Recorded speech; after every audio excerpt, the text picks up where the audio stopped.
जय श्रीमन्नारायण प्रिय भक्तजनों, स्वागत है हमारे YouTube चैनल में। आज हम इस वीडियो के माध्यम से जानेंगे भगवान विष्णु के वे पावन 108 नामों का जाप, जिसे करने से जीवन के कष्ट दूर होते हैं, मानसिक शांति मिलती है और सकारात्मक ऊर्जा का संचार होता है और लक्ष्मी जी की कृपा प्राप्त होती है।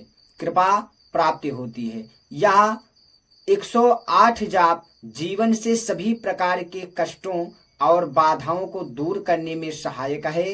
तो आइए प्रेम पूर्वक भगवान श्री नारायण के 108 नामों का जाप प्रारंभ करते हैं और प्रेम पूर्वक आप लोग श्रवण करें। जय श्री कृष्ण। ओम श्री विष्णवे नमः। ओम श्री परमात्मने नमः। ओम श्री विराट पुरुषाय नमः। ओम श्री क्षेत्राज्ञाय नमः। ओम श्री केशवाय नमः। ओम श्री पुरुषोत्तमाय नमः। ओम श्री ईश्वराय नमः। ओम श्री ऋषिकेशाय नमः। ओम श्री पद्मनाभाय नमः। ओम श्री विश्वकर्मणे नमः। ओम श्री कृष्णाय नमः। ओम श्री प्रजापतये नमः।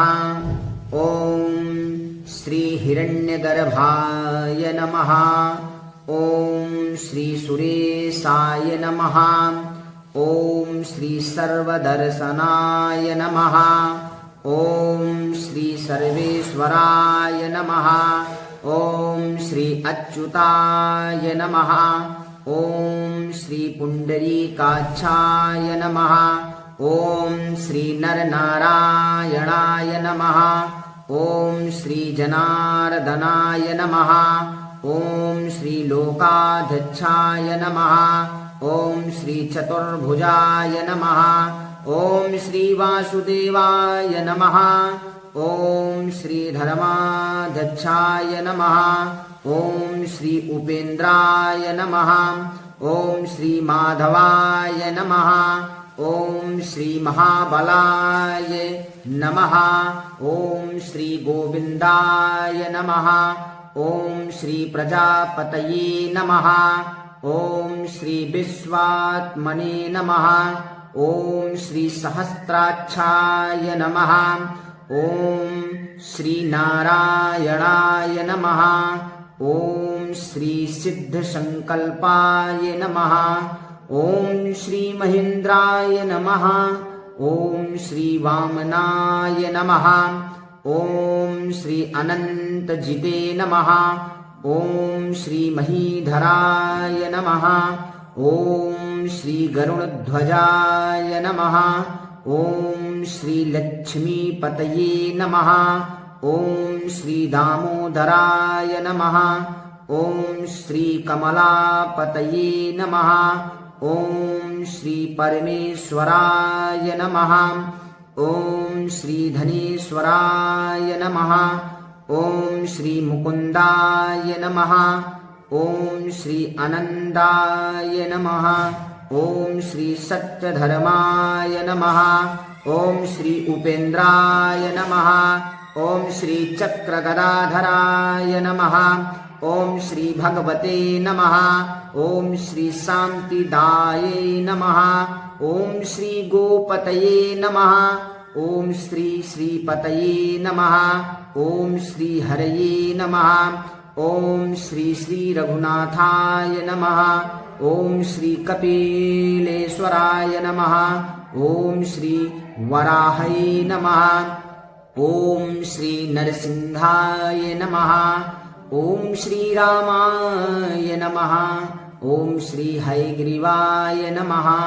ओम श्री शोकनाशनाय नमः।